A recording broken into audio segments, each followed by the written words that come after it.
Bonsoir et bienvenue sur le plateau Equinox ce soir. Les mois avaient gagné l'ensemble de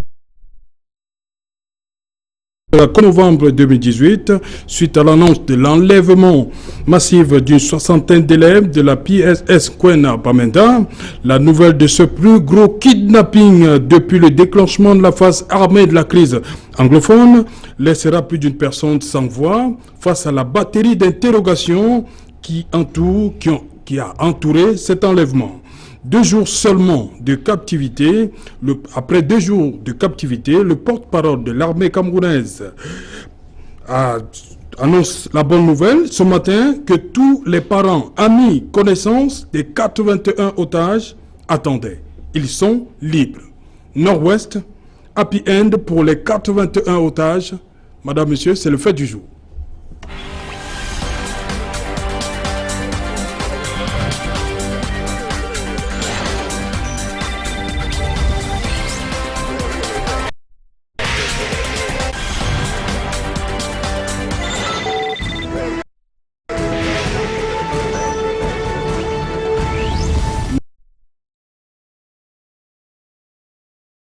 De la PSS Kwena. Pour en parler, je suis avec Maître Simon Serge Kakak. Bonsoir Maître. Bonsoir Serge Alemoutou, bonsoir à tous les copanélistes et surtout bonsoir aux nombreux téléspectateurs de Equinox Télévision. Voilà. Vous êtes avocat au barreau du Cameroun. Bien entendu, oui. C'est bien cela. Bienvenue. Sur ce plateau également, un autre avocat, Maître Roland Diou. Bonsoir. Bonsoir Monsieur Serge Alemoutou, bonsoir à vos téléspectateurs et bonsoir à tous les copanélistes. Vous êtes également avocat au barreau du Cameroun, comme je l'ai dit. Tout Bienvenue. Merci. Sur le plateau. Sur ce plateau aussi, André Luther Beka. Bonsoir. Bonsoir. Vous êtes... oui, allez-y. Je voulais dire bonsoir aussi du RDPC qui ont fêté avec l'IS et FAST hier la prestation de serment.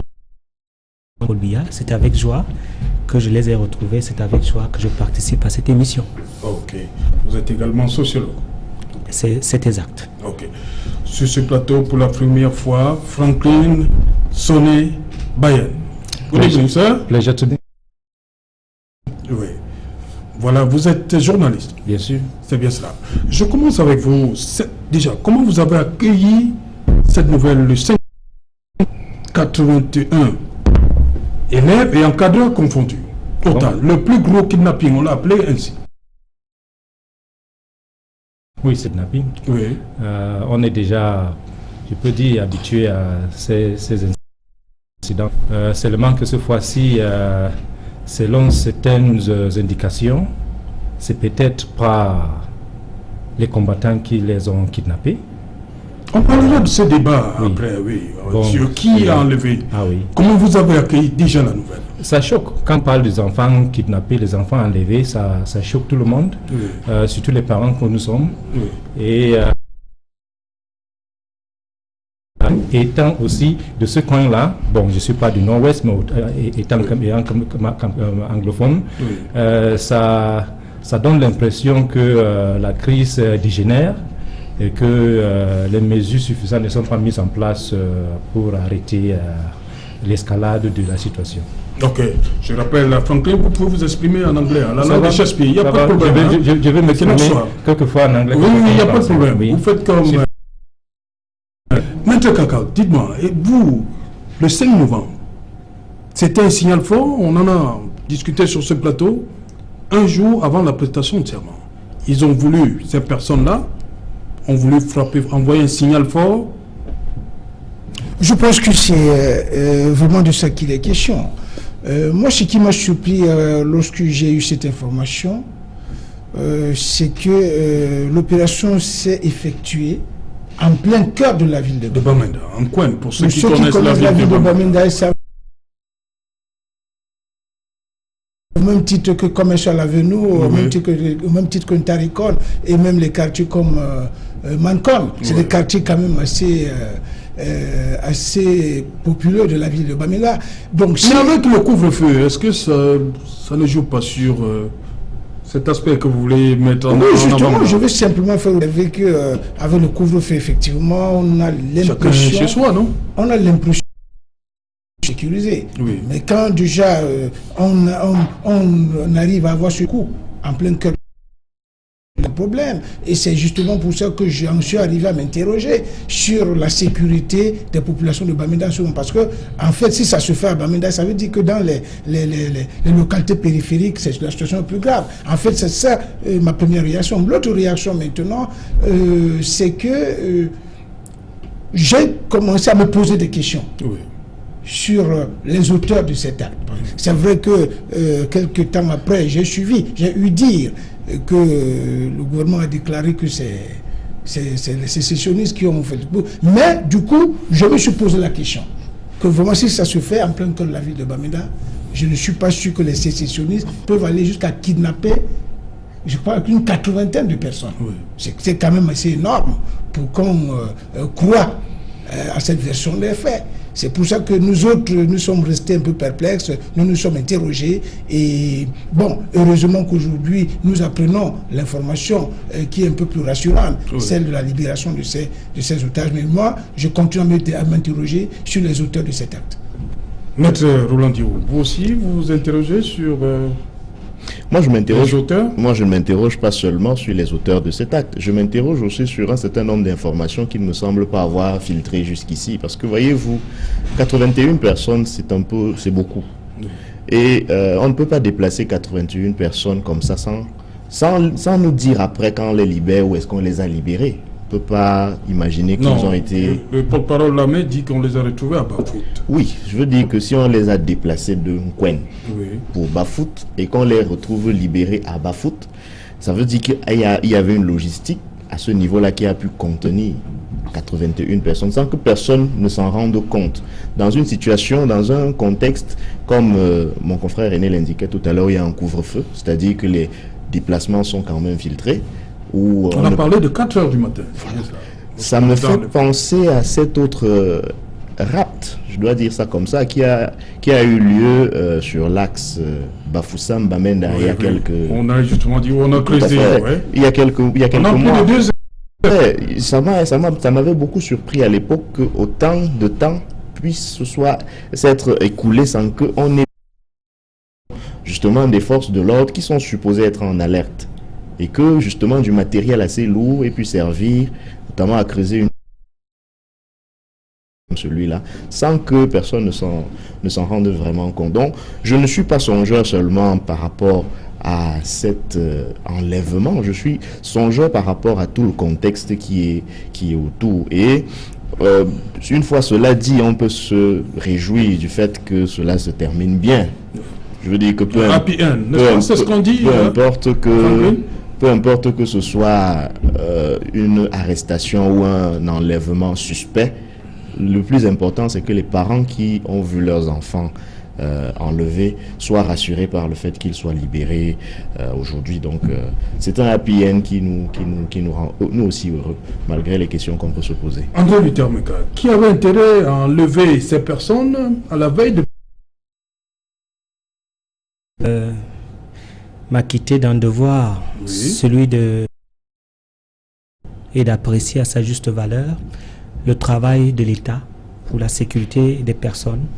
D'abord de remercier le commandant en chef de l'armée, le président Paul Biya, de remercier également son Excellence Betty Assomo et de remercier le général René Claude Meka pour ce travail professionnel. Je me serais attendu que vous ayez posé le contexte qui a été dit par le colonel Badjek, des écoutes téléphoniques au niveau de la Presbyterian Church et qu'ils ont égalisé et on a pu, n'est-ce pas, les neutraliser. Et je voudrais également dire ici que... Neutraliser les... Non, je dis, on a pu, n'est-ce pas, localiser et retrouver, n'est-ce pas, les enfants. J'aimerais dire ici que je comprends effectivement la logique perfide aux panélistes qui voudraient entraîner les Camerounais, et comme cela a été fait depuis fort longtemps, sur la fusion des auteurs des actes. Je vais vous faire un peu un résumé. Lorsque les sécessionnistes ont commencé à brûler les maisons, on a dit que c'est l'État. Lorsque on a commencé, n'est-ce pas, à avoir, n'est-ce pas, des tiraillements, des guerres de tous les côtés, on a affiché, on a dit que c'est l'État. Lorsque le pasteur est mort, on a affiché, on a dit que l'État... Cette logique de confusion a de faire croire aux yeux du monde que nous sommes dans un État qui massacre sa population et d'appeler la communauté internationale au Cameroun de rassurer les Camerounais qu'il s'agit d'une politique bien orchestrée par d'abord les sécessionnistes, en plus leurs complices qui sont des partis politiques, pour pouvoir, n'est-ce pas, je l'ai dit, je voudrais dire ici que l'État n'a pas intérêt d'enlever ses enfants qui ne doivent pas à l'école, qui ne doivent pas aller à l'école, et de remettre également ces enfants à la société. Je crois que cette confusion que voudrait entretenir non seulement les partis d'opposition et certains hommes des médias qui relaient cela fait partie d'un mauvais procès en sorcellerie. Je voudrais donc vous dire que moi, je n'ai pas été surpris de constater qu'il y a eu enlèvement le 5 novembre parce que l'objectif premier, il ne faut pas l'oublier, c'est effectivement de bloquer un certain nombre d'activités de l'État, notamment les Camerounais à se lever parce qu'effectivement, mais malheureusement, le peuple n'a pas suivi parce que le peuple connaît son agenda et le président Paul Biya a permis que les Camerounais puissent fêter en osmose, en synergie avec lui, parce et le président, vous avez vu le visage avenant et la fière allure du président qui fêtait les Camerounais, parce que les Camerounais sont mûrs, ils ont déjà compris cette manipulation. Et aujourd'hui, je viens encore vous dire sur ce plateau qu'il y a manipulation. Les sécessionnistes sont en action, ils voudraient, n'est-ce pas, décrédibiliser l'État, ils voudraient démontrer que l'État est un monstre froid qui tue ses enfants, et pourtant l'État est à la défensive. Donc pour vous, il ne faut aucun doute, ce sont les sécessionnistes qui ont enlevé ces personnes. Monsieur de la Palisse n'aurait pas dit mieux. C'est un secret de polichinelle que depuis que ces exactions ont commencé, n'est-ce pas, les belligérants sont en action et ils voudraient effectivement mettre sur pied une politique de confusion pour, n'est-ce pas, attirer l'attention, n'est-ce pas, de la communauté internationale, l'État vis-à-vis même de ses populations. Okay. Voilà, je vais passer la parole. Franck André Luther, c'est ça qui... Vous comprenez pourquoi le président hier, dans son discours inaugural, n'est pas fait mention, un seul instant, de cet enlèvement? Je pense que le président est revenu sur les grandes lignes. Il n'a pas... Mais ça fait 81 personnes, parmi lesquelles plus de 60 élèves, quand même. Oui. Le président a parlé de ça et il y a ce qu'on appelle en français le manifeste latent. Lorsqu'il a parlé de la crise du nord-ouest, du sud-ouest en demandant, n'est-ce pas, aux belligérants de déposer les armes, oui. C'est une allusion à... Ce n'est pas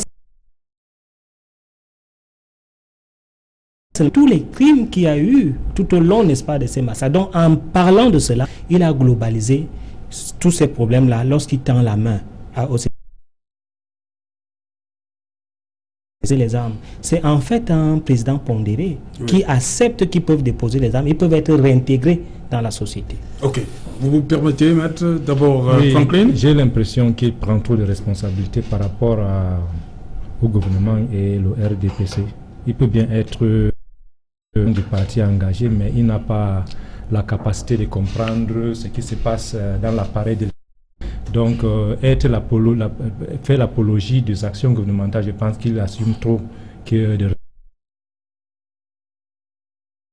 Just to add again that, faire un constat n'est pas un appel. Quand on constate que c'est l'État ou c'est quelqu'un dans l'appareil de l'État qui a kidnappé pour faire... Ce n'est pas un appel à la communauté internationale. Un appel, c'est autre chose. Celui qui veut réagir, va réagir. Mais le constat, et ça, c'est là... On veut justement savoir la vidéo qui est sortie. Qu'est-ce qui fait croire que c'est... The video. Oui. On social media, which I'm sure is not faked, because...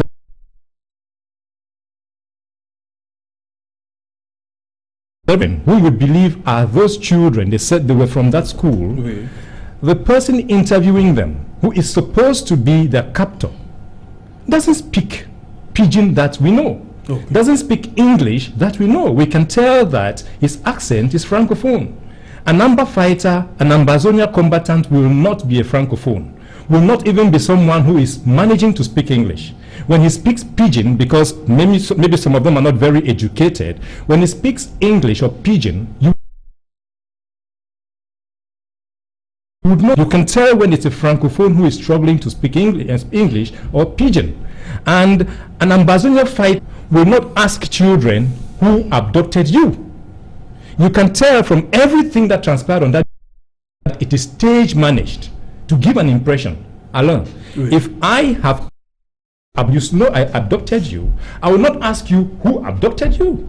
So that the children are saying in the video, if it's an Amba boy standing in front of you, he will not ask you who abducted you, and you will not tell him who abducted you, you will tell him that you abducted me. Okay. The whole drama was so badly staged that it looks very ridiculous. If it is someone given money at a high level to go and do it, he did not, like we know the way contracts are done, on affaires orabe. And has exposed the stupidity of the action. It was not done by the Amba boys. I am not an apologist from the Amba boy watched, and I will not act like him. I'm not an insider, but I am. When it is fake or real, that is a very poorly done job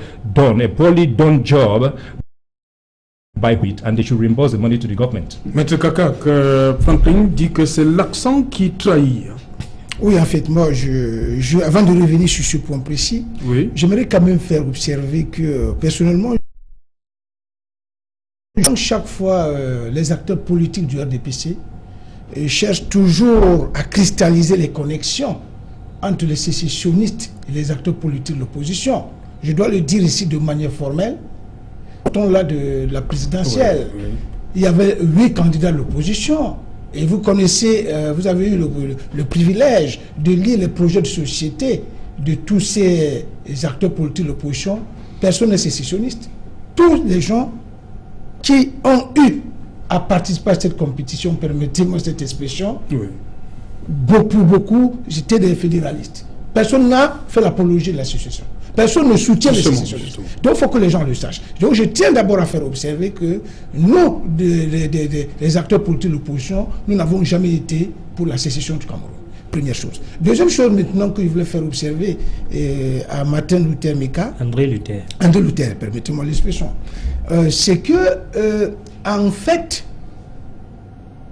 nous avons suivi avec beaucoup d'attention hier le discours inaugural de son champion. Tous les Camerounais dignes de ce nom, et j'allais dire beaucoup d'acteurs suggérés, tout le monde attendait un discours d'apaisement concernant la crise anglophone. Malheureusement, c'est que le candidat déclaré élu était attaché à sa logique.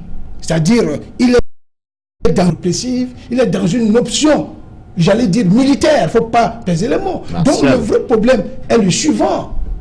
Lorsque vous choisissez cette voie, est-ce que vous pouvez imaginer les conséquences qui peuvent advenir? Donc, c'est pour dire que lorsque l'État choisit la voie de l'option militaire, lorsque l'État choisit la voie de la guerre, il y a toutes sortes de situations qui peuvent arriver et les choses peuvent aller dans tous les sens. Donc aujourd'hui, tout le monde comprend quand même que lorsque nous faisons le décryptage de la situation que nous laissons genre, on en vient à se demander qui effectivement a commis cet acte. Et il y a ce qu'on appelle chez nous en droit les indices. Je ne sais pas sous le contrôle de mon jeune confrère. Il y a lorsqu'il y a un acte de cette faisceau d'indices. On commence à analyser les indices. Les indices peuvent devenir par la preuve. Mais vraiment de Dieu, comme l'a si bien relevé Franklin, si nous avons les indices que nous avons, on a quand même cette vidéo, on a quand même l'impression que c'est des gens qui parlent exclusivement anglais. Ça veut dire qu'il y avait des francophones dans la bande. C'est-à-dire qu'il y avait dans les francophones parmi les gens qui ont commis l'acte. Et cela peut amener l'opinion publique à tirer des conclusions, dans le sens que ce n'est pas forcément les sécessionnistes qui ont posé l'acte. Donc, de mon point de vue, je pense que on va beau épiloguer sur la nature ou alors, comment dirais-je, l'identité des auteurs. Mais pour moi, le problème essentiel demeure. Maintenant, on a libéré les enfants. C'est très bien. Tous les parents ont applaudi, tous les Camerounais en sont arrivés à applaudir. Mais quelle sera la suite? On peut libérer ces enfants aujourd'hui, demain on va kidnapper dans un cycle infernal. Aujourd'hui, donc, moi je pense que le moment est venu pour que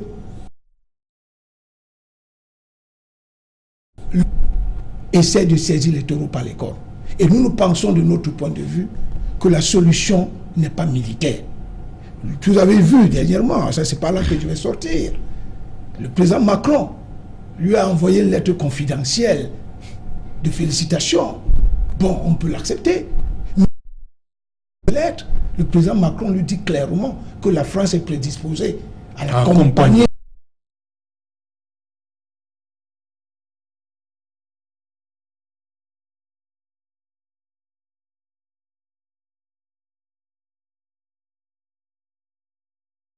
Elle ne peut trouver que des solutions politiques. Donc nous autres, nous invitons le chef de l'État, nouvellement réélu, pour qu'ils comprennent que cette affaire ne peut pas être réglée de façon militaire ou de façon répressive. Parce que même hier, il a dit, il les a appelés les entrepreneurs de guerre. Et que ces entrepreneurs de guerre se rassurent qu'ils vont trouver la rigueur de la loi, la détermination de l'armée camerounaise. Nous pensons que ce n'est pas la meilleure option. L'option pour trouver une solution politique. Donc, ce que nous autres nous attendons, ce que les Camerounais attendent,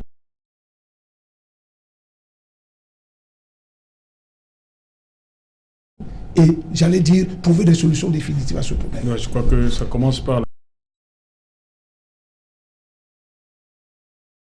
Maintenant, qui a véritablement, qui a intérêt à enlever, qui a 21 personnes.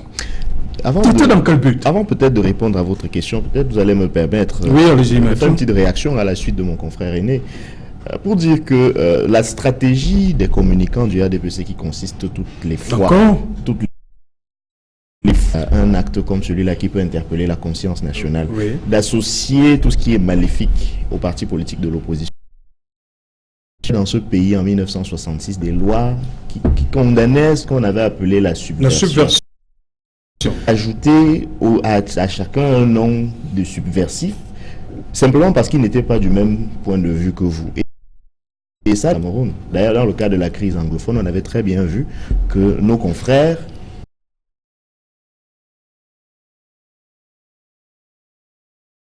qui sont des personnes, etc., qui sont des personnes tout à fait respectables et modérées, qui n'avaient jamais appelé à quoi que ce soit, ont été rassemblés dans un seul et même panier, qualifiés de terroristes. Plusieurs mois durant dans les prisons, même pas de leur lieu d'arrestation, qu'ils étaient devenus des terroristes. Donc, c'est la meilleure façon de tuer son chien que de l'accuser de rage. Ils ont intérêt à peindre tous ceux qui ne sont pas d'accord avec eux comme soit des terroristes, soit des comploteurs.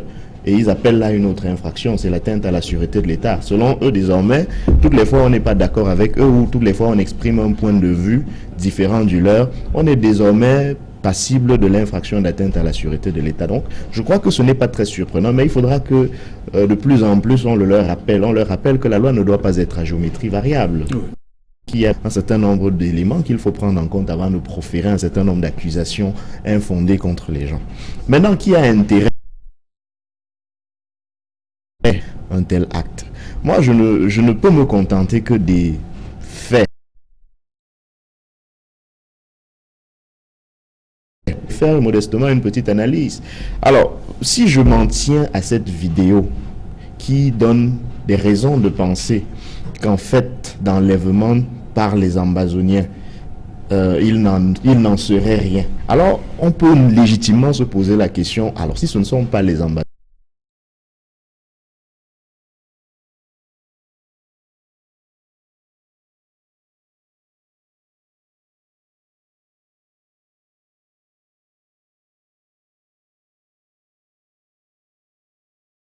je tirerai les marrons du feu. Pour quel intérêt maintenant? Peut-être pour faire pression sur le gouvernement, parce que quand on dit que la guerre coûte de l'argent, il me semble que ça ne coûte pas de l'argent seulement parce que on utilise les armes sur le terrain. Certaines personnes doivent gérer. Peut-être qu'ils ont intérêt à ce que justement la situation ne s'arrange jamais.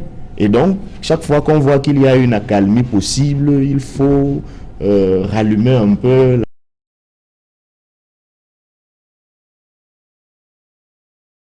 la prestation de serment du président élu par ELECAM et le Conseil constitutionnel. Il y avait eu des signes qui pouvaient aller vers le dialogue et que peut-être on voulait rapidement qu'il change d'avis sur la question et qu'il décide d'avoir un ton plus ferme comme on l'a vu dans son discours. Je dis ça, mais je dis ça avec des peut-être seulement. Vous ne pouvez pas empêcher aux gens de faire un certain nombre d'analyses au regard des faits qui sont présentés. Et puis, et surtout, à supposer même que c'était des Ambazoniens. Encore une fois, je ne comprends pas comment ceux qui ont la chance dit qu'une faille, ce n'est pas pour que celui qui a indiqué la faille soit cassé comme un miroir qui vous montre que vous n'avez pas une belle tête. C'est justement pour que vous essayiez de corriger le tir. Si on a pu entrer en Kwen, 81 personnes. Enlevé 81 personnes. Mais merci de me faire la correction, parce que prendre en otage, je dis qu'on les a retenus sur place. Mais enlever 81 personnes. Et que tout ce qu'on trouve à nous dire en face, c'est que bon, vous êtes toujours comme ça, vous voulez toujours soutenir vos responsabilités d'un État chargé de garantir notre sécurité. Est-ce qu'il n'était pas de ou ces gouvernants-là, de se poser la question, qu'est-ce qui n'a pas marché, qu'est-ce qui n'a pas marché dans notre dispositif sécuritaire? Ces gens-là ont réussi à entrer dans une zone hyper sécurisée. Ça veut dire que avec le gouverneur du Nord-Ouest enlevé. Je ne connais pas très bien la ville de Bamenda, mais de ce qui nous en a été dit, pas une zone isolée. C'est-à-dire que si on peut lever 81 personnes en Kwen, ça veut dire qu'on peut enlever le préfet de la Mesa, etc., etc., etc. Et au lieu donc de nous faire la leçon, il aurait fallu plutôt attirer à nouveau, les forces de défense et de sécurité, pardon, afin qu'elles soient peut-être plus vigilantes, pour qu'il n'y ait plus, montre qu'en fait eux-mêmes ne sont pas inquiets. C'est-à-dire que ce n'est pas comme ça. Et donc, encore une fois, on est en droit de se poser la question de savoir à qui profite. Je voulais juste apporter une petite précision pour compléter ce que mon jeune confrère vient de faire observer. On a parlé de l'accent.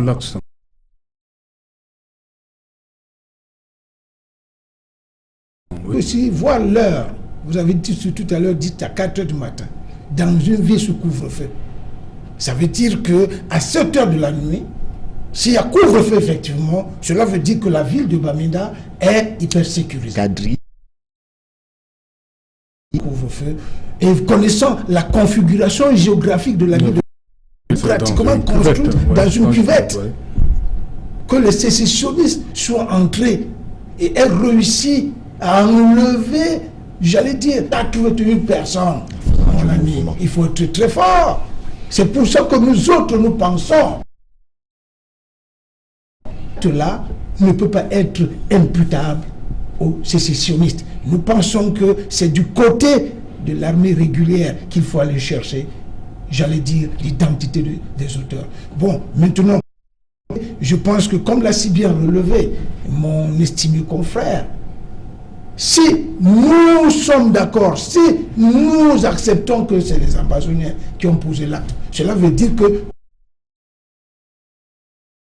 ça veut dire que même les autorités en place à Bamenda sont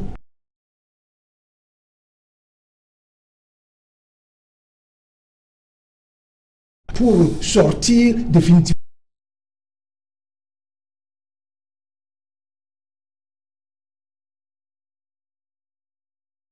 Secessionists by the Ambazonia fighters. Today we would have had decrees sacking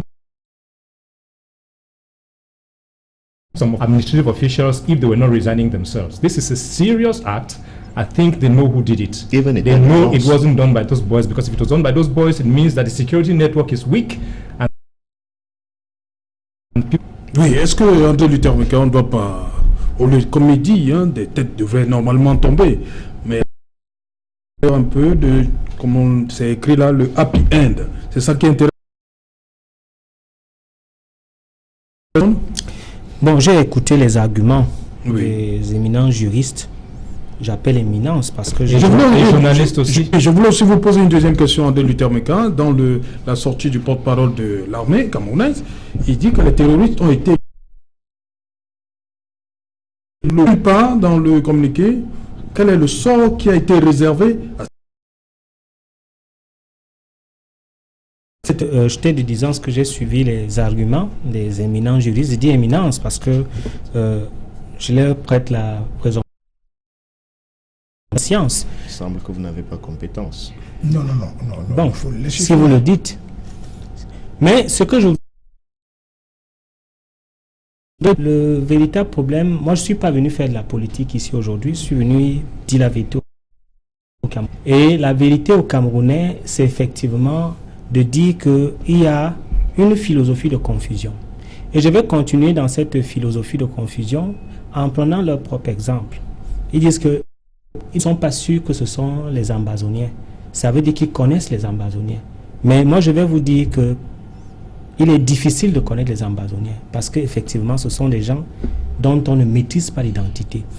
Certains ont dit des mots assez sophistiqués de guerre asymétrique, c'est-à-dire que même l'Ambazonien peut être parmi nous sans qu'on le connaisse. La différence, je vais faire un parallélisme avec Boko Haram et la crise sociopolitique au nord-ouest, au sud-ouest. C'est que effectivement, au grand nord du Cameroun, la population s'est mêlée à la lutte, ce qui faisait que il était difficile, n'est-ce pas, à ce corps de belligérants d'infiltrer la population. Ils étaient rapidement démasqués. C'est pas le même schéma au nord-ouest, au sud-ouest, parce qu'effectivement, à ce qu'effectivement qu'il y ait des infiltrés qui puissent être dans la ville et qui facilement peuvent être aidés à déporter, n'est-ce pas, les gens qui sont enlevés. Et c'est ça la difficulté. Elle est basée sur une logique qui est une doctrine. Nous qui faisons dans les études de la dérive, c'est le lavage de cerveau qui démontre effectivement à toutes ces populations que tout ce combat qui est fait est grâce, n'est-ce pas, pour leurs enfants. Et parce qu'effectivement, ils sont en train de défendre leur histoire, ils sont en train de défendre la politique. Moi, je parle de crise, n'est-ce pas, pétrolifère, parce que ces richesses, effectivement, veulent être autonomisées dans leur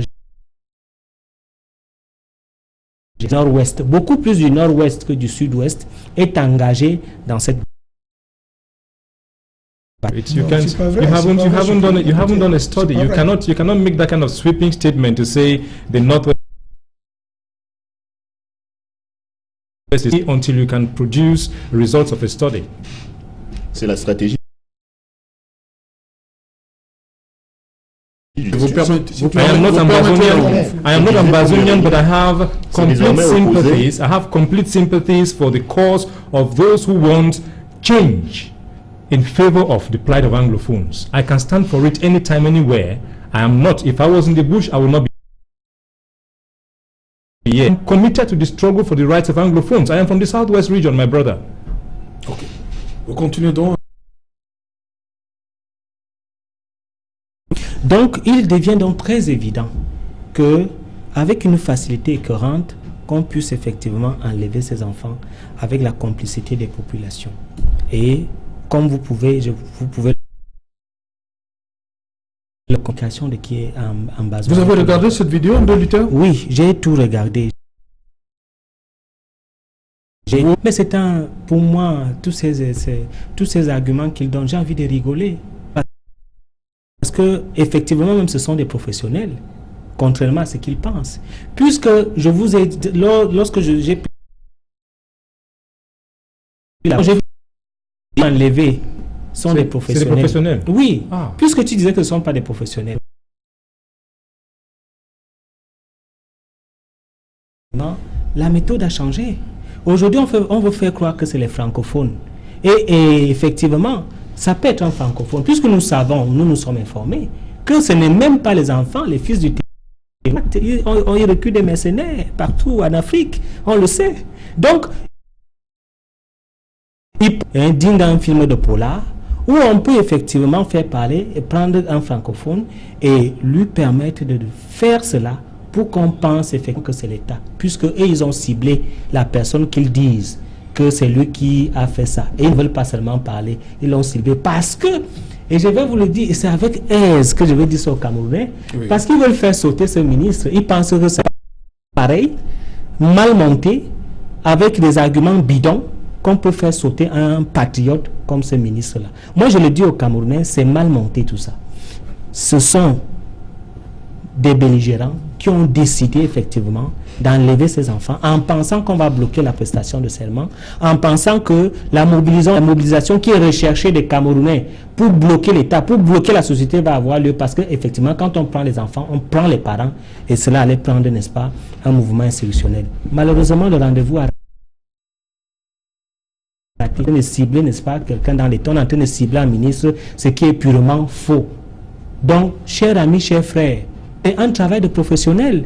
Lorsque quelqu'un parle du pidgin, il parle même un peu du français. Moi, je dis c'est un professionnel. On n'a pas parlé du français, avec un accent francophone. Oui, bon, c'est vous qui êtes, vous êtes, je sais pas, vous avez francophone, l'accent anglophone. Au moins, vous constatez quand je parle français que je suis anglophone. L'accent.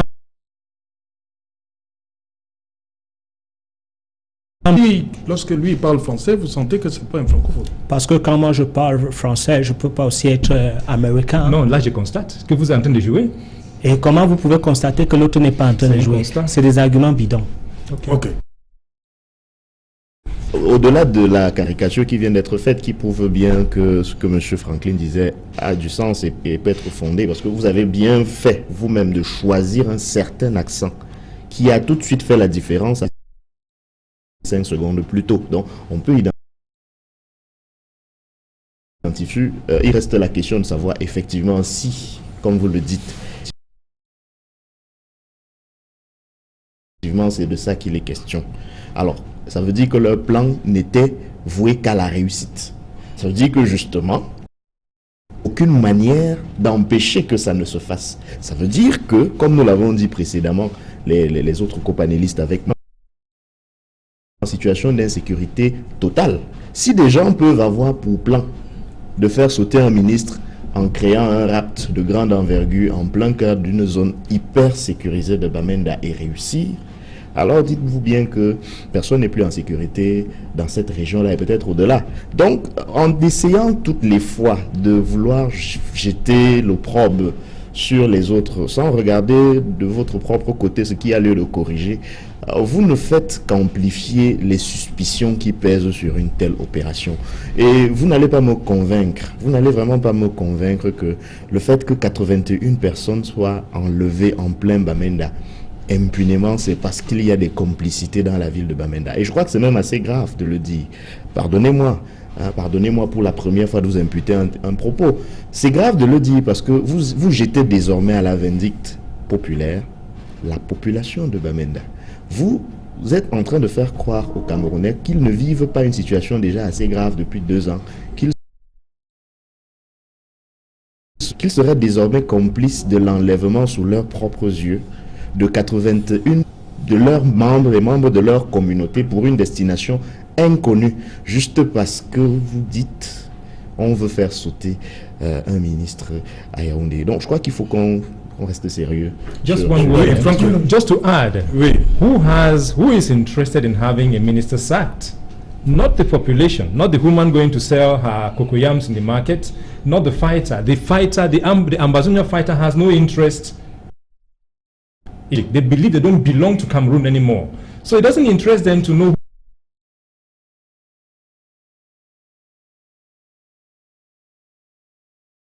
This whole operation was meant to discredit the Minister of Defense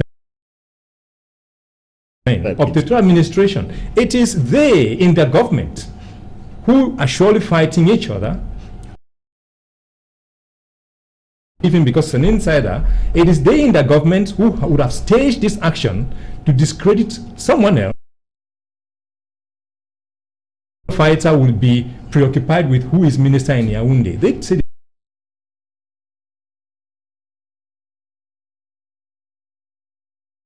Ils sont en train de demander qu'il y ait des sanctions. J'ai bien compris. non, parce que quand j'ai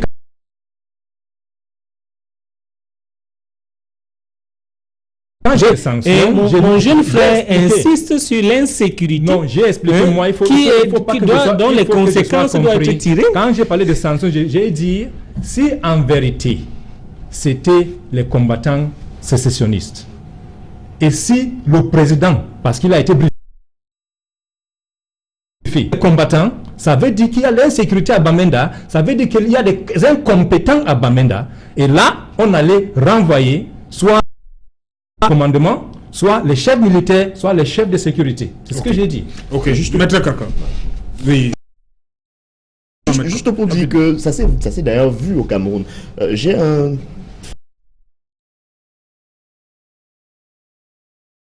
frère de Boko Haram. Et à cette époque-là, justement, la dite attaque, l'attaque qui lui avait coûté la vie, avait laissé sur le carreau un certain nombre de responsables militaires dans l'extrême nord. Il y avait même une réorganisation du dispositif militaire et sécuritaire dans la région de Fotokol, de Kousséri et de Fotokol, à la suite de cette attaque-là, justement parce qu'on avait tiré les conséquences. Mauvaise organisation de l'armée qui avait fait perdre à notre pays de valeureux hommes. Donc, il faut bien que M. Meka sache que on est en train de faire des analyses. Et d'ailleurs, je crois qu'il le sait très bien. C'est de bonne guerre qu'il essaye de nous prêter des affirmations. Nous analysons la situation en nous disant que et les précautions d'usage sont prises par chacun d'entre nous ici sur le plateau. Je n'ai pas encore entendu quelqu'un dire cela de manière purement affirmative. On dit tous que si jamais... Enfin, prenez des précautions maintenant, c'est bien. Je l'ai fait tout à l'heure, M. Meka. Si responsable. jamais, effectivement, il s'agit d'une attaque en complicité avec les populations, ça n'empêche pas que nous voyons là une défaillance des forces de défense et de sécurité. Il est 4 heures, on ne peut pas bouger dans une ville sous couvre-feu à 4 heures du matin sans que personne ne s'en rende. Maître Kakak, 48 heures, ils ont été... Que dit, l'assaut a été proscrit pour ne pas faire courir des risques aux otages. Bon, enfin, Ils ont été libérés comme ça. Monsieur Jalin, il n'y a pas eu d'assaut, on va le dire. Monsieur Jalin, avant de Qu'est-ce qui a pu que ces 88 personnes soient libérées? Monsieur Jalin, avant de répondre à cette question, permettez-moi de revenir un peu sur la posture de mon voisin, Monsieur Meka. Lorsque je le suis, j'ai le sentiment et même la conviction que André Luther n'a pas encore eu à vivre dans une ville sous couvre-feu. Moi, j'ai eu ce petit privilège il y a quelques années. Il est un Camerounais privilégié. Vous comprenez? J'ai déjà vécu dans une ville sous couvre-feu. Et vous savez que lorsqu'on dit le couvre-feu commence à 6 heures pour finir à 18 heures pour finir à 6 heures du matin, cela veut dire que de 18 heures à 6 heures du matin, c'est les militaires de force de défense et de sécurité qui prennent possession de la ville. Et qui ont le droit de circuler. On ne veut plus voir les populations dehors. On ne veut plus voir quelqu'un qui ne soit pas de l'armée. C'est quoi ça veut dire en d'autres termes? Tout à fait. Et maintenant, lorsqu'on nous revenons sur les faits tels que relatés, on nous parle de 4 heures du matin, que l'enlèvement des otages s'est produit à 4 heures du matin. Cela veut dire que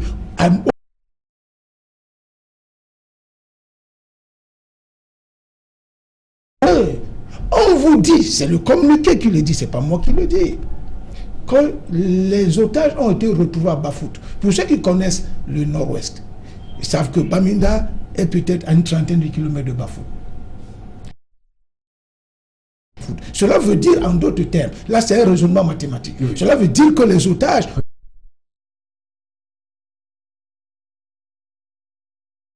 les ravisseurs ont enlevé les otages, ils sont sortis de la ville.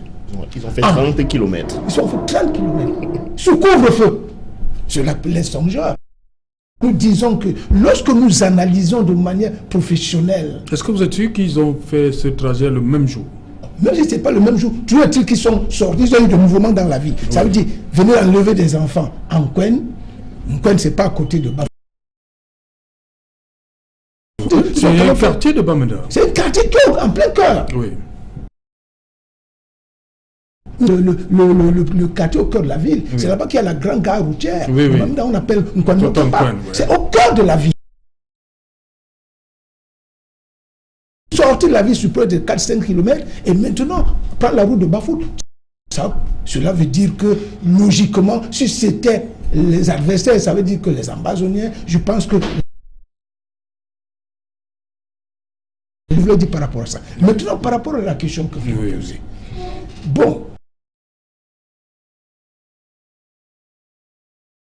Il n'y a pas eu d'assaut. Non, là, ça dépend de l'organisation. Là, vous savez, je peux quand même reconnaître, ce n'est pas parce que peut-être nous sommes de l'autre côté qu'on ne va pas reconnaître les performances et le professionnalisme de notre armée.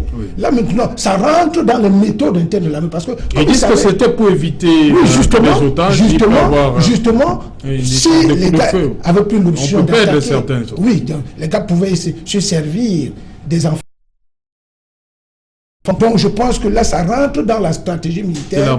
Et sur ce point, je n'ai pas l'expertise nécessaire. Les choses se sont passées comme ils expliquent là. Cela veut tout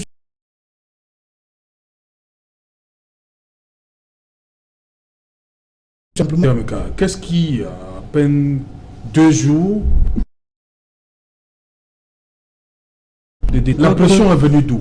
Mais je crois que lorsque les Camerounais, des jeunes Camerounais sont enlevés, c'est l'État qui est en branle. L'État était en branle, ils travaillaient, même s'il n'y a pas eu assez de tapage. Parce qu'effectivement, ce qu'on peut féliciter dans ce genre d'opération, le résultat est arrivé sans tapage. Et je crois que dans le communiqué, ils ont expliqué qu'ils ont localisé avec des écoutes téléphoniques. Et vous avez dit tout à l'heure qu'il n'y a pas eu d'assaut pour ne pas permettre à ce qu'il y ait des pertes en vie humaine. Donc ça veut dire qu'ils étaient tracés. Ils étaient tracés, on a pu les tracer. Mais qu'est-ce que en même temps, le communique pas quel sort est réservé, puisqu'ils sont... C'est où ils se trouvent. Oui, mais vous n'allez pas... je crois que Maître Kaka... Maître Kaka a dit quelque chose. Maître Kaka a dit quelque chose, c'est-à-dire qu'il y a des méthodes à faire des communiqués pour dire que bon, ils sont à tel niveau, nous allons les localiser, ainsi de suite. Il y a des méthodes. Est-ce que vous saviez d'abord qu'ils étaient localisés par écoute téléphonique? Non, je crois que c'est un travail de professionnel qui est en train d'être fait. Et moi, je m'attendais à ce que le plateau félicite ce travail de professionnel, parce que lorsque vous entendez le communiqué qui a été fait avec cette localisation... Non, la thématique est claire, hein? Happy End pour les 4... Oui, bien sûr, bon, c'est la thématique qui le dit, mais ici, on tend, n'est-ce pas, à chercher les coupables. Il faut, parce que vous savez, le peuple camerounais est bien... les présumés coupables. Hein? Bon, mais...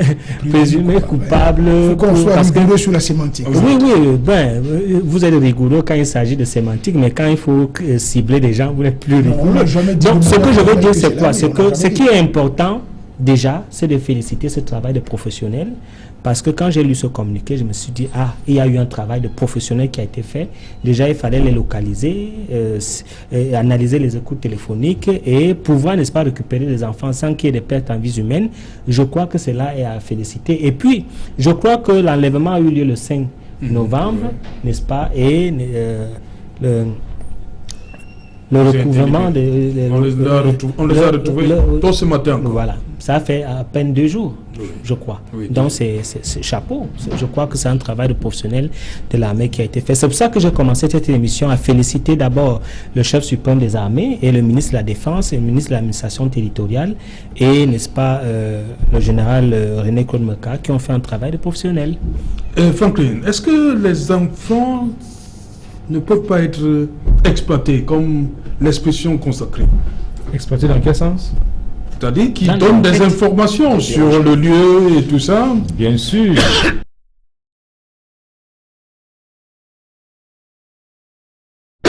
moi, je me dis... Les personnes auront le même langage? Non, pas du tout. Personne ne voudra... D'abord, il faut que je concède ça. Le fait qu'ils ont identifié des parents, pour certains là où ils travaillent, peut-être on les a imposé le silence pour protéger les parents. Oui. Pour protéger les parents. Mais moi, je me dis, je rentre encore dans l'affaire ce travail. Oui. Parce que si on a... ça. Oui, si on a localisé...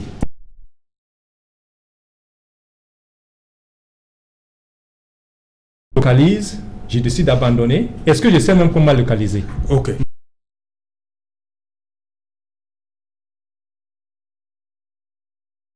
On en reparle après. Bonsoir à vous. Bon, Cédric, bonsoir. Bonsoir à vos invités. Voilà, le 20h, c'est dans un instant 2 ou 3 escales qui vont meubler cette édition du 20h que vous allez présenter pour nous. Nous reviendrons sur les circonstances encore floues de la libération de ces enfants, jeunes élèves qui ont été enlevés il y a 2 jours dans un collège confessionnel presbytérien à Bamenda et qui ont été libérés très tôt ce matin avec la de la défense, mais aussi le ton ferme des États-Unis au regard de la les États-Unis qui appellent les différentes parties engagées dans ce conflit à également ouvrir un dialogue sans conditions préalables. Nous en parlerons ce soir. Nous continuerons de décrypter le discours d'investiture de Paul Biya, notamment les orientations économiques des experts qui ont du mal au regard de l'absence des statistiques, mais aussi des projections claires, de voir l'horizon. Et juste après cette prestation de serment de Paul Biya, ils sont déjà nombreux, des jeunes doctorants titulaires d'un PhD qui ont manifesté ce matin devant le ministère de l'Enseignement supérieur pour rappeler au chef de l'État une promesse faite depuis février 2018, celle de leur recrutement au sein de la fonction. Qu'ici, ce dossier piétine, c'est l'enquête du 20h à suivre dans quelques instants. Voilà, madame, monsieur, développement de tous ces titres, c'est dans le 20h de Cédric Noufélé. Quant à moi, je vous retrouve après pour...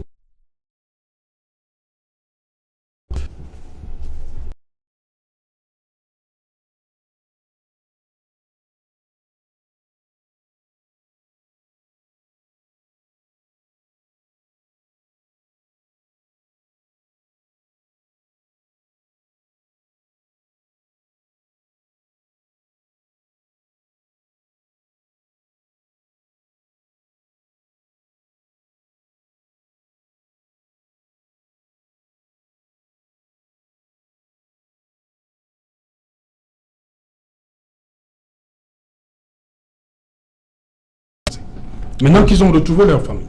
Ah, une chose que les enfants... Est-ce que tous vont, ce sera le mertan ou bien il y aura quand même des enfants qui vont parler? D'abord, pendant les interrogatoires des enfants, pas les soi-disant ou les envahisseurs, ou l'envahisseur. Les ravisseurs. Les ravisseurs. Oui. Excuse me. Oui. Les enfants ont dit, ils ne savent pas où ils sont. Oui. Ils ne savent pas où ils sont. Donc, ça sera difficile. Peut-être qu'après la libération, on les a déposés quelque part avant de les libérer. Which means that they might have been blindfolded, naturally blindfolded, and then dumped somewhere to be freed. Except that where they were kept is where they were held in captive.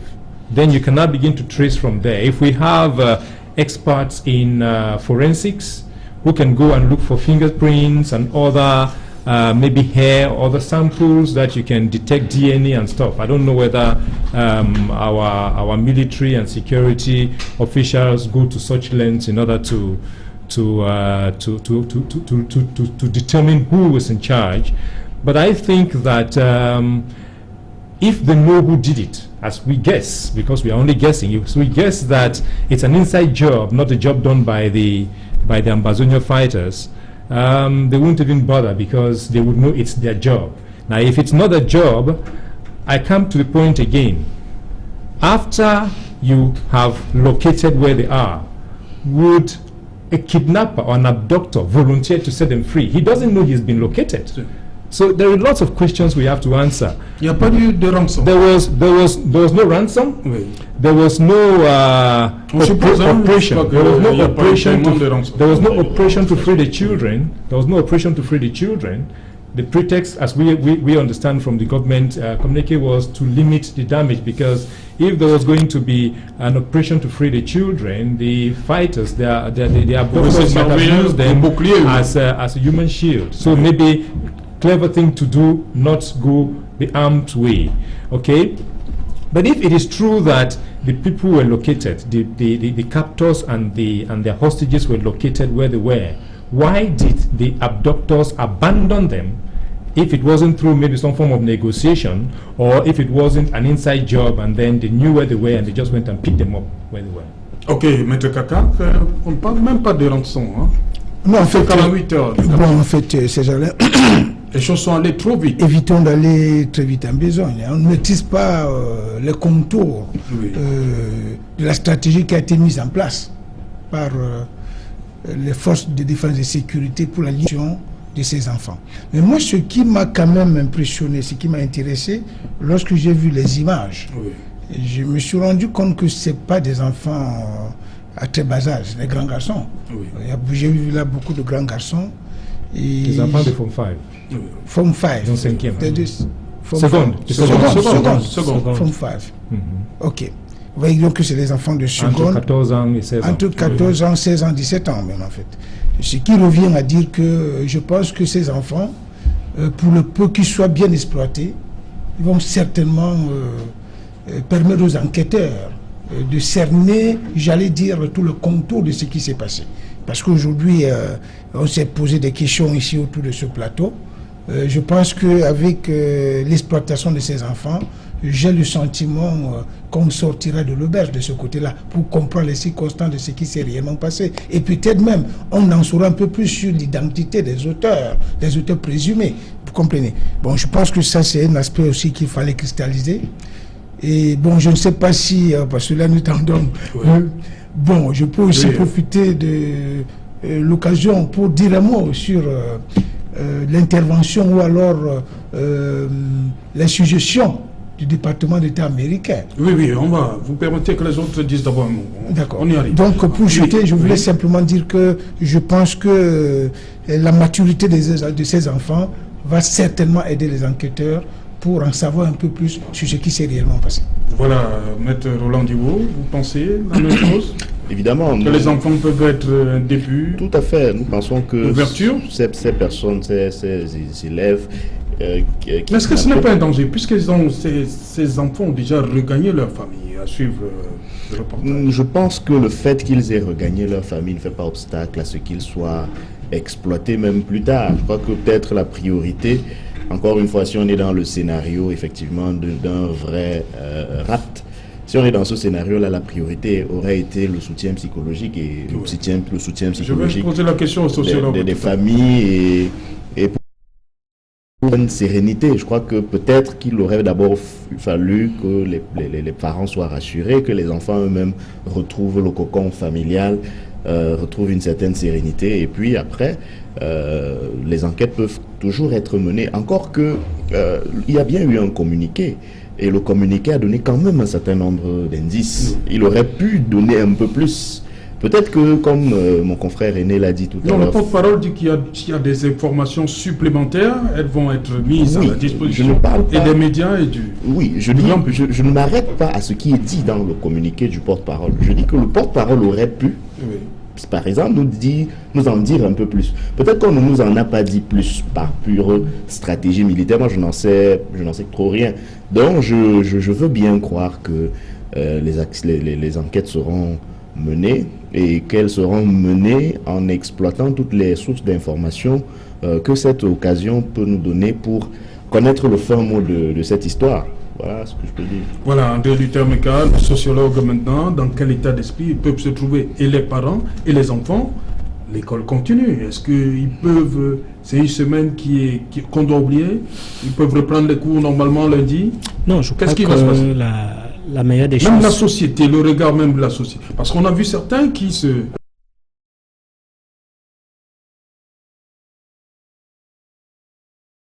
Il faut cacher le visage.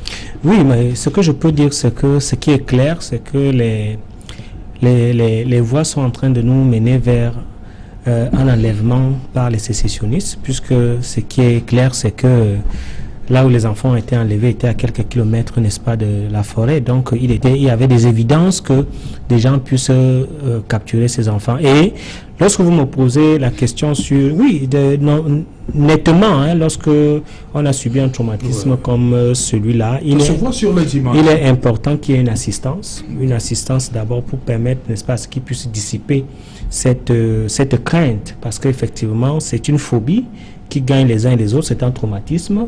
Et ce traumatisme-là peut-être, n'est-ce pas, s'implémenter dans le fait de la crainte de l'autre, n'est-ce pas, de la crainte même, n'est-ce pas, de la société. À chaque moment, on peut toujours avoir peur de l'autre, qu'il peut y avoir un deuxième coup, un deuxième enlèvement. Donc, il faut d'abord les rassurer, essayer, n'est-ce pas, de les accompagner. Donc, il faut nettement une assistance. Et je crois que pour les enfants de cet âge, c'est important.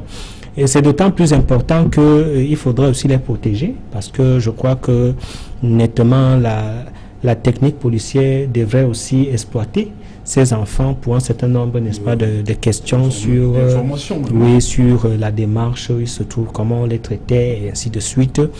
Et je crois que le communiqué aussi a parlé des écoutes téléphoniques, donc je me dis que le gros même de la pièce devait être joué dans ce qui a été dit dans ces écoutes téléphoniques. Donc, moi, je suis très optimiste par rapport à l'issue de façon générale de cette crise, parce que, comme vous avez pu le constater, le président Paul Biya a donné une détermination à pouvoir, n'est-ce pas, juguler la crise. Et pour ceux qui pensent que c'est l'option militaire, ça n'a jamais été seulement l'option militaire.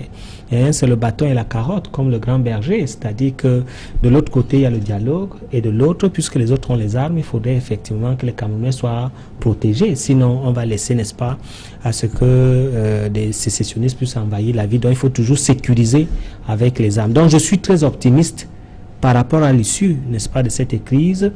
Et comme tous les Camerounais, je prône le dialogue.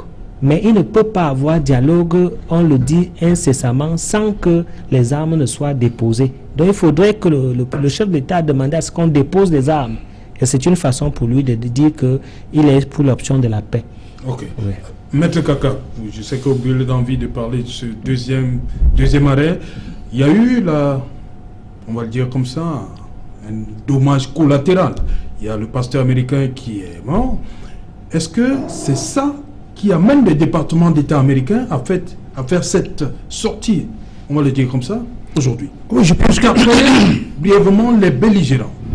Oui, je pense que c'est le langage diplomatique, lorsque vous parlez de l'interpellation des belligérants. Mais en réalité, c'est une invite du département d'État américain à l'adresse du président Biya pour qu'il comprenne que l'heure du dialogue a sonné. Vous savez, on dit souvent au quartier qu'il y a quelque chose malheureusement. Vous savez ce qui s'est passé avec la victime collatérale de nationalité américaine. Bon, c'est un effet... Même là aussi, il y a un débat. Un débat sur quel plan? Sur d'où serait partie la balle, de quel camp. Oui, bon, en fait, je ne veux pas revenir, mais parlons d'abord... oui, c'est pourquoi moi je peux parler de dommage collatéral. Oui, c'est un dommage collatéral, qu'on ne le veuille ou pas. Dans tous les cas, il y a une victime américaine dans l'affaire. Oui. Ça va c'est faire ça qui pousse le département d'État s'intéresser davantage à ce qu'on fait. Et surtout que, en fait, d'après les informations que j'ai pu avoir par rapport à cette question, bon, ce pasteur avait il avait des liens avec un membre du Congrès américain. Vous comprenez, son petit frère, tout ça. Donc, cela amène les autorités américaines à s'intéresser davantage, à se sentir concernés. Et maintenant, le dialogue qu'on a toujours prôné depuis le début, on a eu l'impression que le chef de l'État... parce que même quand il fait le discours, contrairement à ce qu'André Luther Meka disait tout à l'heure, on a l'impression qu'il évite de prononcer le mot dialogue. On a l'impression qu'il vous dit, écoutez, déposez les armes, et si vous ne déposez pas les armes, vous allez trouver mes militaires sur le terrain. Or, ce n'est pas ce discours que les Américains attendent aujourd'hui. Donc, ce qui est constant, c'est que dans le propos des Américains, Qu'est-ce qui les intéresse? C'est la convocation d'un dialogue. Et je suis convaincu que si aujourd'hui le président Biya venait à convoquer un dialogue national inclusif qui va permettre aux Camerounais de débattre, j'allais dire, de toutes les questions qui fâchent, parce que il faut le préciser. Il faut qu'on essaie de débattre de toutes les questions qui fâchent, parce que il me revient que l'une des choses qui font peur au pouvoir de Yaoundé, c'est qu'ils ne veulent pas qu'on parle de la forme de l'État. Mais je pense qu'aujourd'hui, nous sommes arrivés à un stade où toutes les questions doivent être débattues. Il n'y a plus de sujet tabou. Donc, les Américains, je pense qu'avec leur sortie, vont certainement amener le président Biya à convoquer un dialogue. Maintenant, vous allez me dire que de quels moyens disposent les Américains pour amener le président Biya à le faire? J'allais dire, en se servant de la coopération, des outils qu'offre la coopération bilatérale entre les États-Unis et le Cameroun. Vous savez bien qu'il y a une coopération assez militaire entre les États-Unis et le Cameroun. Donc, on peut se servir de cette coopération pour amener le président Biya à convoquer un dialogue. Les États-Unis peuvent également utiliser même ce qu'on appelle les voies multilatérales. Notamment, vous savez que les États-Unis sont membres du Conseil de sécurité. Bon, à un moment donné... Du droit de veto. Hein. Oui, bien sûr. Les États-Unis sont titulaires du droit de veto.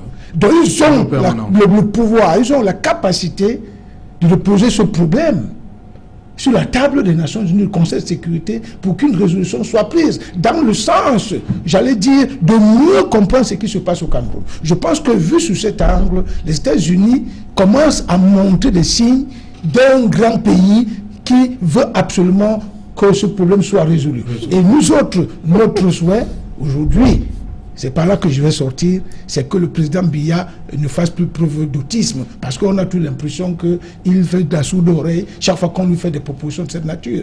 Mais aujourd'hui, je pense, avec la situation qui prévaut, et notamment avec la victime de nationalité américaine qu'on a enregistrée dans cette crise, le président Biya sera obligé de comprendre que l'heure n'est plus, j'allais dire, au simple discours va-t-en-guerre. Aujourd'hui, il est question de convoquer les Camerounais autour d'une table pour que nous essayons de voir dans quelle mesure nous pouvons sortir définitivement de l'auberge. Franklin, vous croyez que cette sortie du département d'État américain peut pousser le président Biya, comme dit Maître Kaka, à envisager le dialogue inclusif tant demandé?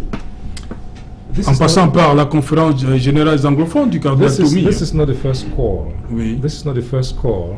Mais est-ce que ça a la même résonance? Non, pas du tout. Voilà. C'est un peu différent. Le ton est en train de monter. Et je vais demander, c'est parce que le pasteur est mort? C'est ça qui pousse? No, you cannot neglect that. That should be a factor, because the pastor is the younger brother, is a member of the Indiana State Congress. Oui. Donc, il est député de l'État de l'Indiana. Oui. And when this happened, the state issued a statement expressing concerns about his death and expressing the wish that there could be some useful dialogue, meaningful dialogue in Cameroon to solve this problem. Mm-hmm. So I know that this has had an influence on the outing of the United States government. But one thing we should know is it's no longer a unipolar world. It's no longer a world run by the United States of America.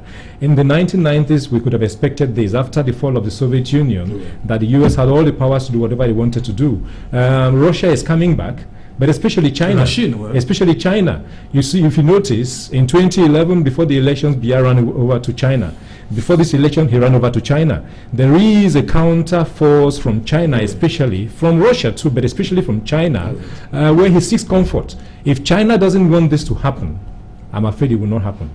But at the level of the Security Council, they all have a veto power. If the US uses its veto power or pulls its weight as a Security Council member, and China pulls its weight on the other side, it will not happen. Right. But then they all have economic interest in Cameroon.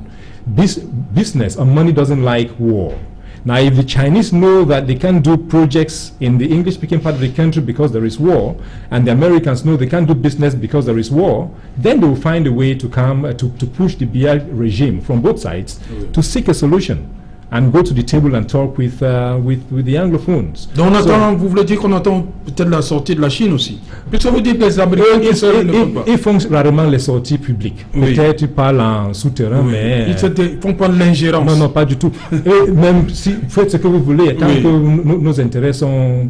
Ça va. Oui. Ok, Maître Roland Diwo. Oui, moi ce que je voulais ajouter, c'est que lorsqu'il y a un conflit dans une partie du monde, nous sommes dans ce que l'Organisation des Nations Unies appelle la sécurité internationale. Et c'est justement l'une des missions principales du Conseil de sécurité des Nations Unies.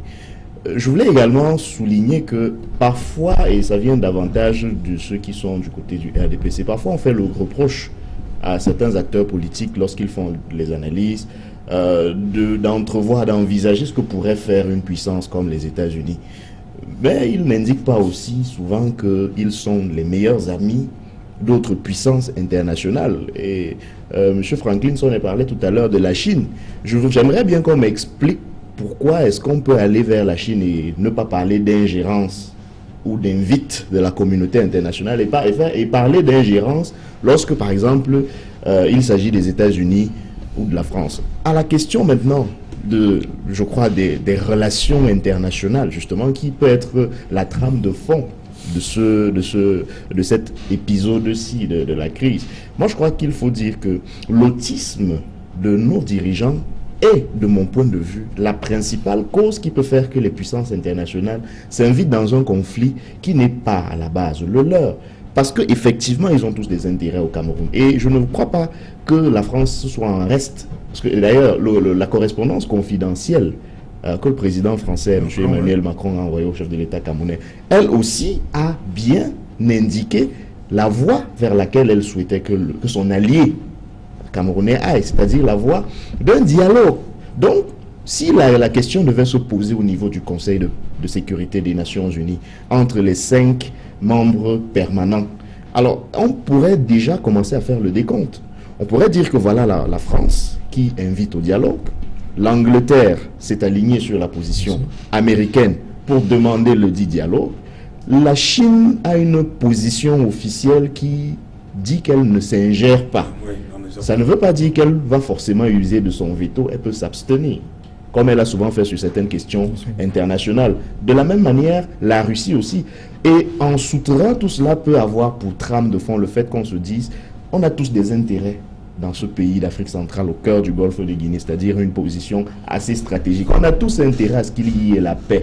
Et donc, même si nous soutenons, même si nous avons pour allier, par exemple, si je dois prendre le cas d'une puissance comme la France, même si nous avons pour allier le chef de l'État proclamé, il est dans l'intérêt même de nos affaires dans ce pays-là qu'il y ait la paix. Donc, du point de vue de la sécurité internationale, on peut effectivement envisager un certain nombre de choses du fait, et là je m'inspire de ce que mon confrère aîné vient de dire, Maître Kakak, les dégâts collatéraux peuvent avoir été ici quelque chose de mal qui finalement peut créer le mal pour un bien, peut créer le déclic. Je ne dirais pas le bien peut-être, mais créer une sorte de déclic, parce que ça fait quand même plus de 2 ans. Bien entendu, mais prêtez-moi autre chose, pas les mots. Il y a qu'une situation perdure au Cameroun depuis plus de 2 ans. On aura beau dire que les problèmes se résolvent entre nous. Mais ça fait 2 ans que ce problème n'arrive pas à trouver une solution locale entre nous, entre Camerounais. Et ce n'est pas faute d'avoir essayé. Ce n'est pas faute d'avoir appelé au dialogue. Et je fais remarquer, je fais le rappel selon lequel aujourd'hui, on parle peut-être de la position des États-Unis d'Amérique ou des autres puissances. Mais je rappelle que le secrétaire général des Nations Unies, M. Antonio Gutiérrez, était au Cameroun. Il était au Cameroun, il a rencontré le chef de l'État. Et il a rencontré le chef de l'État à l'époque, c'était justement sur la question de la crise anglophone. Et il était question de l'inviter au dialogue, exactement comme l'avait fait avant M. Gutiérrez, le secrétaire général du Commonwealth. Exactement comme l'avait fait Mme Michaëlle Jean, à l'époque, secrétaire général de la francophonie, sur la même question de la crise anglophone, c'est-à-dire inviter toutes les parties, et davantage celles qui tiennent les rênes du pouvoir, à un dialogue inclusif et à un dialogue profond sur des questions essentielles. Et la question de la forme de l'État est l'une de ces questions essentielles. La question de la nature du problème. Parce que Quand j'ai écouté le discours du président de la République proclamé hier, il a indiqué qu'il s'agissait de revendications corporatistes. On a le sentiment qu'on insiste du côté du gouvernement pour faire la sourde oreille. On insiste du côté du gouvernement pour faire comme s'il ne s'agit, dans ce cas-là, de la crise anglophone, que d'une revendication corporatiste. Pourtant, tout le monde sait. Non, il dit que c'est parti de...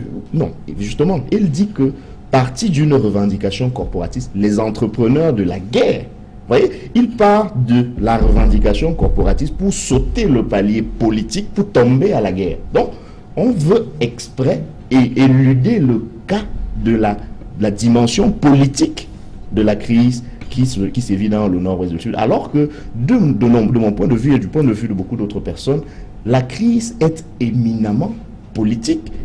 En plus, le corporatiste de cette crise, je crois, de mon point de vue, est un débat collatéral.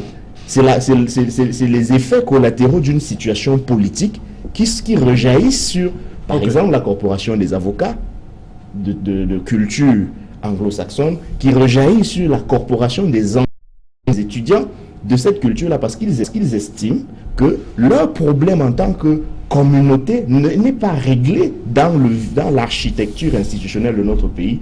Et donc, pour résoudre les problèmes des avocats issus de cette, il est important de commencer par résoudre le problème de fond qui, lui, est politique, simplement parce que une fois qu'on aura résolu le problème politiquement, les conséquences positives de cette résolution-là vont rejaillir sur le bien-être des corporations, des enseignants, des avocats, des étudiants, etc., etc. Ok, merci. Le mot de la fin? Non, bon. Quelques secondes, on arrive au terme. Oui, ben, vous avez donné près de 10 minutes à... Bon, en fait, il y a une imposture. La première imposture, c'est de créer le chaos en pensant qu'on va faire une conférence nationale et de pouvoir récupérer cette... On parle de dialogue inclusif. Non, je suis en train d'expliquer au Cameroun. Je suis en train d'expliquer au Camerounais parce que les intellectuels sont les manipulateurs d'esprit. Donc, le dialogue inclusif, en fait, c'est quoi? C'est comme si quelqu'un vient sonner chez vous et vous recevez tout le quartier. Donc, en fait, c'est de ça que sont en quoi ça dérange que les Camerounais parlent des problèmes? Non, en fait, je suis en train de vous démontrer aux Camerounais que il y a une complicité tacite dans tout cela. C'est-à-dire qu'on crée un problème pour que, en fait, on puisse mettre sur la table la conférence nationale et, n'est-ce pas, le problème des institutions. Je suis donc en train de dire que, pour ce qui est... Bon, ok, bon, ça va. Now, just to say that the British High Committee, the British government, the Cameroon Tribune said they congratulated the government of Cameroon. If you read that statement entirely, it is a call to dialogue. Number two, UN agencies are coming to Cameroon progressively, and it means that the international community represented by the UN is coming here very soon. Ok, merci. Merci. On est arrivé au terme, Maître Kakak. Madame, Monsieur, c'est ici que prend fin ce numéro de Equinox Soir. Rendez-vous demain, 19h. Rediffusion, 23h GMT. Il sera minuit à Magnémen, Coupé Monengouma. Nous sommes dans la région du Sud-Ouest.